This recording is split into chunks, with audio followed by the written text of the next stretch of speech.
कुंभलगढ़ बोल रहा हूं। मैं राजस्थान राज्य के राजसमंद जिले की पहाड़ियों में बसा हूं। मैं कुंभलगढ़ किला राजस्थान में चित्तौड़गढ़ के बाद दूसरा सबसे बड़ा किला हूं। मैं उदयपुर से 64 किलोमीटर की दूर राजसमंद जिले में पश्चिम अरावली की पहाड़ियों पर स्थित हूं। मैं पूरी 13 पहाड़ियों पर बना किला समुद्र तल से 1914 मीटर की ऊंचाई पर मौजूद हूं। मेरे किले की लंबाई 36 किलोमीटर है, जिसके कारण इसने अंतरराष्ट्रीय रिकॉर्ड भी बनाया है। आपको बता दूं, पूरी 36 किलोमीटर की परिधि में मेरा फैलाव है। होना तो ये चाहिए था कि भारत के रत्नों में मेरा नाम ऊपरी पंक्ति में होना था, परंतु 70 साल की सरकारों ने मेरे इतिहास और मेरी खूबसूरती के बारे में लोगों को कम ही जानकारी दी है। मेरी दीवार 36 किलोमीटर तक फैली है, जो 21 फीट चौड़ी है, जिसके ऊपर एक साथ 10 घोड़े दौड़ सकते हैं।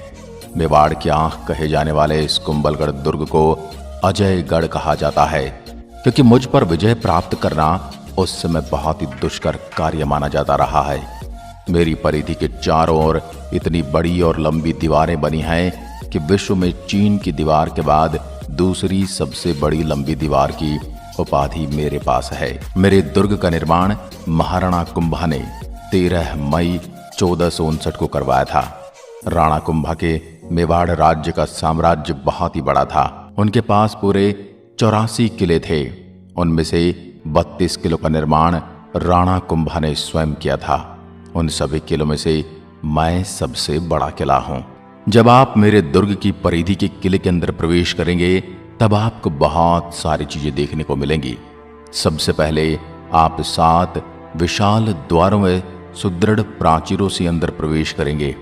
किले के द्वारों में आरेट पोल, हल्ला पोल, हनुमान पोल तथा विजय पोल आदि प्रमुख हैं। मेरे किले की परिधि पर मौजूद दरवाजे के अंदर जाते ही उल्टे हाथ में आपको एक किला दिखेगा और सीधे हाथ की तरफ मंदिरों की पंक्ति देखी जाएगी, जो आज भी ज्यों की त्यों खड़ी है। मैं कभी कभी सहम जाता हूं, क्योंकि मेरे ही पास में बसे चित्तौड़गढ़ के मंदिरों को मुस्लिम आक्रमणकारियों द्वारा नष्ट कर दिया गया था। मेरे किले की परिधि के अंदर ही आपको 360 से ज्यादा जैन और हिंदू मंदिर मिल जाएंगे। उनको आज भी मैं सहेजे हुए खड़ा हूं। मैं दरवाजों की सुरक्षा के लिए बना किला आप देखेंगे तो आप समझ जाओगे कि मुझे बनाने वाले ने मेरी सुरक्षा का कितना ध्यान रखा है। मेरी परिधि में मौजूद तोपखाना आज भी विद्यमान है, जहां अब भी आप कुछ तोपों को देख सकते हैं। मेरे कभी इतिहासकारों ने मुझे वो जगह नहीं दी जिसका मैं हकदार हूं। विश्व धरोहर में शामिल मेरा किला आज भी महाराणा कुंभा के शौर्य के प्रतीक बनकर अपनी गवाही देता है। बहुत सारे युद्ध का मैं साक्षी रहा, लेकिन मेरे गढ़ को भेदना आसान नहीं रहा। राजपूत राजाओं ने खतरे की स्थिति में कई बार किलों में शरण ली थी। अलाउद्दीन खिलजी ने किले पर आक्रमण किया था। उसके बाद दूसरा आक्रमण गुजरात के अहमद शाह ने किया था, लेकिन उन्हें कभी सफलता नहीं मिली। हालांकि यह भी माना जाता है कि मेरे किले की इस परिधि में मौजूद देवताओं ने किले को आक्रमण और क्षति से बचाया है। महमूद खिलजी ने 1458, 1459 और 1467 में किले पर आक्रमण किया, लेकिन वो किला कभी जीत नहीं पाया। अकबर, मारवाड़ के राजा उदय सिंह, आमेर के राजा मान सिंह और गुजरात के मिर्जा ने भी किले पर कई बार आक्रमण किए थे। कुंभलगढ़ किले की राजपूती तलवारों ने कभी हार नहीं माने, परंतु वास्तव में मेरे किले ने केवल एक युद्ध में हार का सामना किया था, जिसके पीछे पानी की कमी का होना कारण था। यह माना जाता है कि 3 बागबानों ने किले के साथ विश्वासघात किया था। अकबर का सेनापति शाहबाज खान ने किले को अपने नियंत्रण में ले लिया था। कहा जाता है कि 1576 से किले पर अकबर ने जनरल शहबाज खान का नियंत्रण कर दिया था, लेकिन फिर बाद में किले पर मराठाओं का अधिकार हुआ। इसके बाद किले में मेवाड़ के महाराणा ने कुछ बदलाव किए थे, लेकिन वास्तविक किले का निर्माण महाराणा कुंभा ने ही किया था।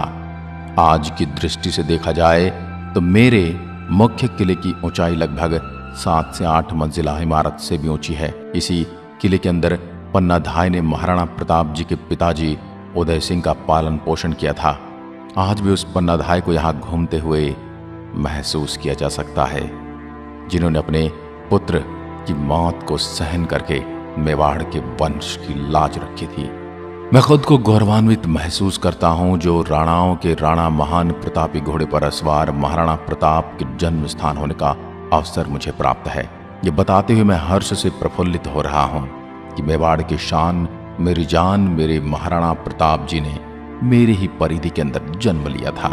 आज भी उनके नन्हे नन्हे हाथों का स्पर्श मैं महसूस कर सकता हूँ। मेरे किले के उत्तर की तरफ का पैदल रास्ता टूटिया का होड़ा तथा पूर्व की तरफ हाथी गुढ़ा की नाल में उतरने का रास्ता दानी बहा कहलाता है। मेरे किले के पश्चिम की तरफ का रास्ता हीराबारी कहलाता है, जिसमें थोड़ी ही दूरी पर किले की तलहटी में महाराणा रायमल के कुंवर पृथ्वीराज की छतरी बनी है। मेरे परिधि में दुर्ग के मंदिर वास्तुकला और स्थापत्य कला को देखकर आप भी उस दौर की कारीगरी के कायल हो जाएंगे। मेरे इस किले की ऊंचाई के संबंध में अबुल फजल ने लिखा है, यह दुर्ग इतनी बुलंदी पर बना है कि नीचे से ऊपर की तरफ देखने पर ही सिर से पकड़ी गिर जाती है। कर्नल जेम्स टॉड ने दुर्भेद्य स्वरूप की दृष्टि से चित्तौड़ के बाद इस दुर्ग को रखा है। राजस्थान पर्यटन विभाग हर साल महाराणा कुंभा की याद में 3 दिन तक विशाल महोत्सव का आयोजन मेरे कुंभलगढ़ किले में करता है। 3 दिन के इस महोत्सव में किले को रोशनी से सजाया जाता है। इस दौरान नृत्य कला, संगीत कला का प्रदर्शन भी स्थानिक लोग करते हैं। इस महोत्सव में दूसरी बहुत सी प्रतियोगिताओं का भी आयोजन किया जाता है। अब मैं आपको मेरे किले में मौजूद कुछ प्राचीन स्मारकों की ओर घुमा लाता हूँ। सबसे पहले चलता हूँ आपको राणा कुंभा के महल की ओर। राणा कुंभा महल पर राजपूत शैली का प्रभाव साफ दिखाई पड़ता है।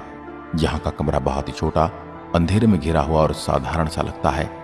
ऐसा प्रतीत होता है जैसे इसे केवल किसी को शरण देने के लिए ही बनाया गया था। अब ले चलता हूँ आपको बादल महल की ओर। बादल महल का निर्माण राणा फतेह सिंह द्वारा करवाया गया था, जिन्होंने 1885 से 1930 तक राज किया। यह 2 मंजिला महल है और यहाँ एक बरामदा जनाना महल और मर्दाना महल को अलग अलग करता है। यह एक संकरी सी सीढ़ी है जिससे किले की छत पर जाया जा सकता है। अब चलते हैं 7 विशाल द्वारों की ओर। कुंभलगढ़ के मुख्य किले में आप 7 बड़े द्वारों में से गुजर कर पहुंच सकते हैं। जैसे जैसे आप मुख्य किले की ओर बढ़ते हैं, आगे आने वाले द्वार पहले से छोटे होते जाते हैं। इन द्वारों को इस प्रकार से बनाया गया था ताकि एक सीमा के बाद हाथी और घोड़े किले के अंदर प्रवेश न कर सकें। कमजोर दिल वाले थोड़ी देर यहीं विश्राम करें, तब तक मैं आपको कुंभलगढ़ का बलि मंदिर दिखा कर आता हूँ। विधि अनुसार उसका सिर धड़ से अलग कर दिया गया और जिस जगह पर जाकर उसका शरीर गिरा, वेदी मंदिर का निर्माण वहीं किया गया। अब आपको ले चलता हूँ गणेश मंदिर। गणेश मंदिर को किले के अंदर बने सभी मंदिरों में सबसे प्राचीन माना जाता है। इस किले के पूर्वी किनारे पर 1458 के दौरान निर्मित नीलकंठ महादेव मंदिर स्थित है। इसके आगे चलने पर हमें कई प्रकार हिंदू और जैन के अलग अलग देवी देवताओं के मंदिर दिखेंगे। मेरे अंदर अपना कोई रेलवे स्टेशन तो नहीं है।